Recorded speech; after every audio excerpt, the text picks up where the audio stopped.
Assalamualaikum warahmatullahi wabarakatuh. Kepada Bapak Ibu juri yang terhormat, sebelumnya kami ucapkan terima kasih karena telah memberikan kesempatan kepada kami untuk sampai hingga babak ini. Perkenalkan, saya Tasya Sherina dan teman saya Triwahyudi. Kami dari Fakultas Farmasi Universitas Airlangga. Di sini kami akan mempresentasikan esai kami yang berjudul Jurus Sehat Rasulullah guna optimalisasi peran mikrobiota dalam meringankan nyeri dan meningkatkan kondisi psikologis dalam perawatan paliatif. Assalamualaikum warahmatullahi wabarakatuh. Marilah kita bertanya, dari mana penyakit berasal? Hippocrates mengatakan bahwa sumber dari penyakit berawal dari perut kita. Hal serupa juga dikatakan oleh Rasulullah SAW, di mana Rasulullah mengatakan bahwa sumber dari penyakit adalah perut adalah gudang penyakit, dan berpuasa adalah obat. Hadis riwayat Muslim. Apa hubungan kedua ungkapan tersebut dengan kondisi pada hari ini? Nyatanya, pada 30 tahun terakhir menunjukkan tren peningkatan penyakit tidak menular secara signifikan, di mana mayoritas disebabkan oleh buruknya pola makan dan apa yang kita makan sehari-hari. Sehingga pada data tahun 2017 menunjukkan bahwa faktor risiko paling banyak mempengaruhi disabilitas dan risiko kematian didominasi oleh penyakit tidak menular yang disebabkan oleh buruknya makanan yang kita konsumsi, seperti tekanan darah diri, tekanan darah tinggi, gula darah puasa yang tinggi, obesitas, kolesterol, dan gangguan fungsi ginjal. Penyakit-penyakit tersebut kebanyakan tidak bisa disembuhkan kembali seperti semula, dan pengobatan secara kuratif tidak bisa efektif menyembuhkan mereka, sehingga diperlukan treatment yang rutin seperti penggunaan insulin pada orang diabetes dan hemodialisis pada orang yang memiliki gagal ginjal. Sehingga perlu adanya perawatan tambahan untuk meningkatkan kualitas hidup dari pasien, di mana perawatan tersebut disebut dengan perawatan paliatif. Apa itu perawatan paliatif? Perawatan paliatif adalah perawatan khusus untuk pasien yang sudah memiliki penyakit serius dan keluarganya.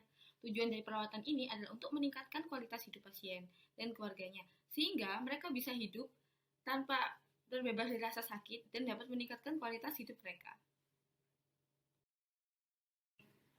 Lalu pertanyaan selanjutnya yang timbul adalah, efektifkah perawatan paliatif saat ini? Mengingat fokus utama perawatan paliatif saat ini masih mengacu pada 3 hal. Yang pertama, providing support. Yang kedua, symptom management. Dan yang ketiga adalah comfort care. Sehingga dari fokus tersebut, kami akhirnya dapat menarik masalah yang menurut kami merupakan sebuah missing point yang ada pada perawatan paliatif ini. Yang pertama, perawatan paliatif ini baru diberikan ketika penyakit pasien sudah mencapai fase terminal. Yang kedua, fokus perawatan paliatif masih kepada psychological dan social support. Dan yang terakhir, symptoms management ini masih drug oriented.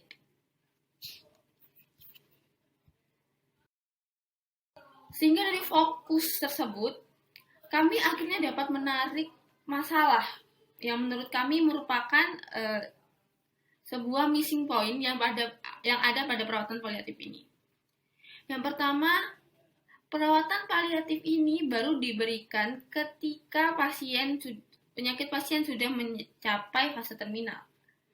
Yang kedua, fokus perawatan paliatif masih kepada psychological dan social support. Dan yang terakhir, symptoms management ini masih drug oriented.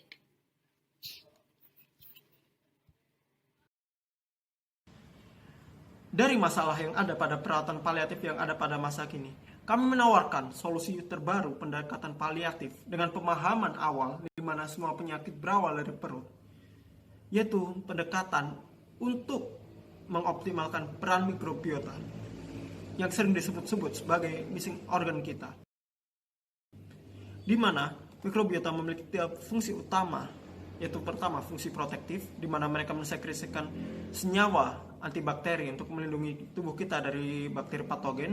Kedua, pengembangan sistem imun mukosah, di mana diketahui 80% sistem imun diproduksi oleh mikrobiota usus kita.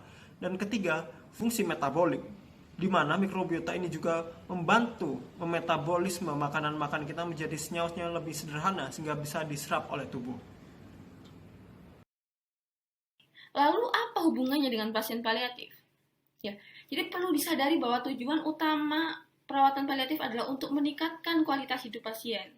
Sedangkan kualitas hidup pasien ini dapat kita tingkatkan melalui optimalisasi peran mikrobiota usus. Mengingat mikrobiota usus memiliki peran penting di antaranya, pertama, mengurangi rasa nyeri fisik, yang kedua mengurangi inflamasi, dan yang ketiga adalah mempengaruhi kondisi psikologis pasien.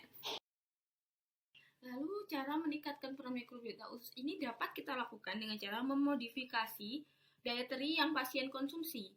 Karena memang makanan itu sangat berpengaruh kepada kondisi dan kinerja bakteri itu sendiri.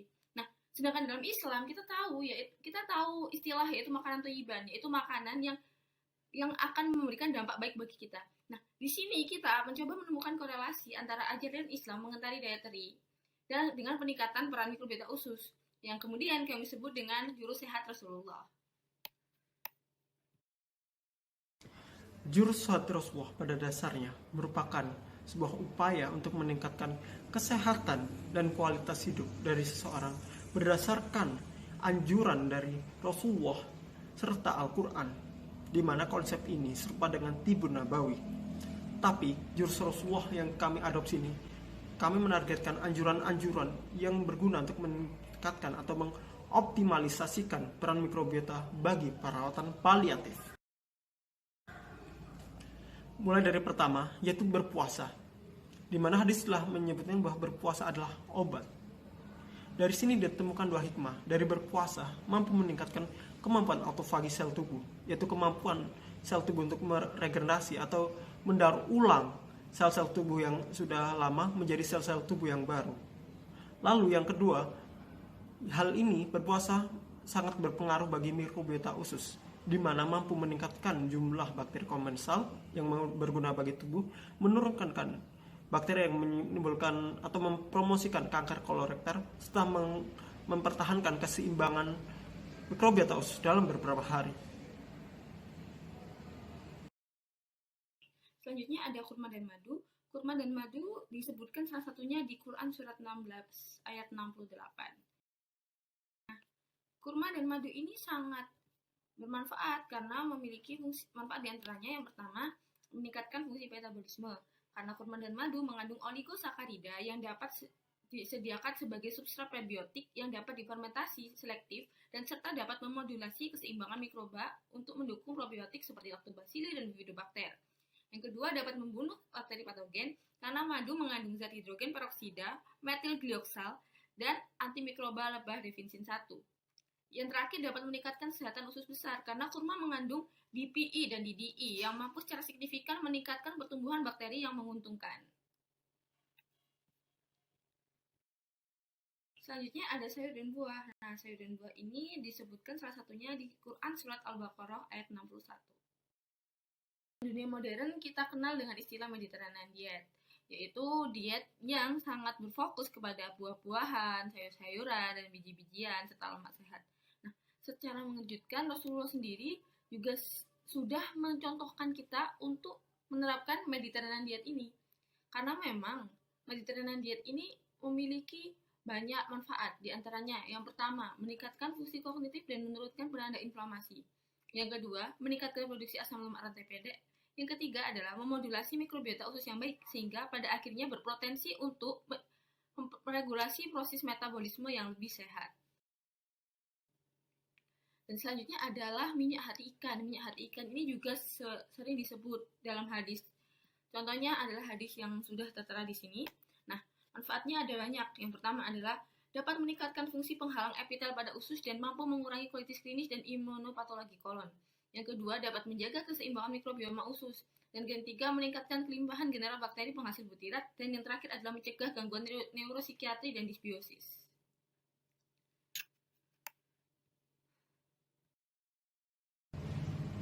Lalu, penerapan jurus sehat Rasulullah yang terakhir, yaitu dengan mengonsumsi susu sebagaimana disebutkan dalam hadis.